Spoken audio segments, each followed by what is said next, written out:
بسم اللہ الرحمن الرحیم۔ شروع اللہ کے نام سے جو بڑا مہربان نہایت رحم والا ہے۔ السلام علیکم ورحمۃ اللہ وبرکاتہ۔ وحی کی مختلف صورتیں۔ ارشاد باری تعالیٰ ہے۔ ترجمہ: اور کسی آدمی کے لیے ممکن نہیں کہ اللہ اس سے کلام فرمائے مگر وحی کے طور پر، یا یوں کہ وہ آدمی عظمت کے پردے کے پیچھے ہو، یا یہ کہ اللہ کوئی فرشتہ بھیجے تو وہ فرشتہ اس کے حکم سے وحی پہنچائے جو اللہ چاہے۔ بے شک وہ بلندی والا حکمت والا ہے۔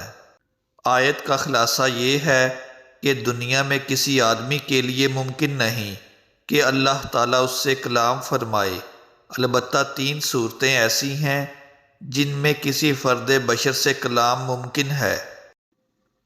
وحی کی 3 صورتیں۔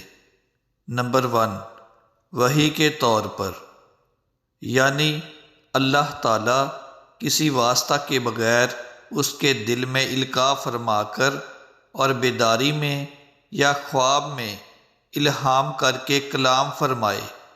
اس صورت میں وحی کا پہنچنا فرشتے اور سماعت کے واسطے کے بغیر ہے، اور آیت میں الا وحیًا سے یہی مراد ہے۔ نیز اس میں یہ قید بھی نہیں کہ اس حال میں جس کی طرف وحی کی گئی ہو وہ کلام فرمانے والے کو دیکھتا ہو یا نہ دیکھتا ہو۔ امام مجاہد رضی اللہ عنہ سے منقول ہے کہ اللہ تعالیٰ نے حضرت داؤد علیہ السلام کے سینہ مبارک میں زبور کی وحی فرمائی، اور حضرت ابراہیم علیہ السلام کو فرزند ذبح کرنے کی خواب میں وحی فرمائی، اور محمد مصطفیٰ صلی اللہ علیہ وآلہ وسلم سے معراج میں اسی طرح کی وحی فرمائی، جس کا فَأَوْحَىٰ إِلَىٰ عَبْدِهِ مَا أَوْحَىٰ میں بیان ہے۔ یہ سب اسی قسم میں داخل ہیں۔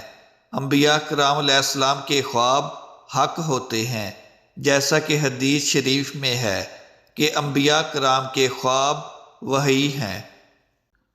نمبر 2، وہ آدمی عظمت کے پردے کے پیچھے ہو، یعنی رسول پس پردہ اللہ تعالیٰ کا کلام سنے۔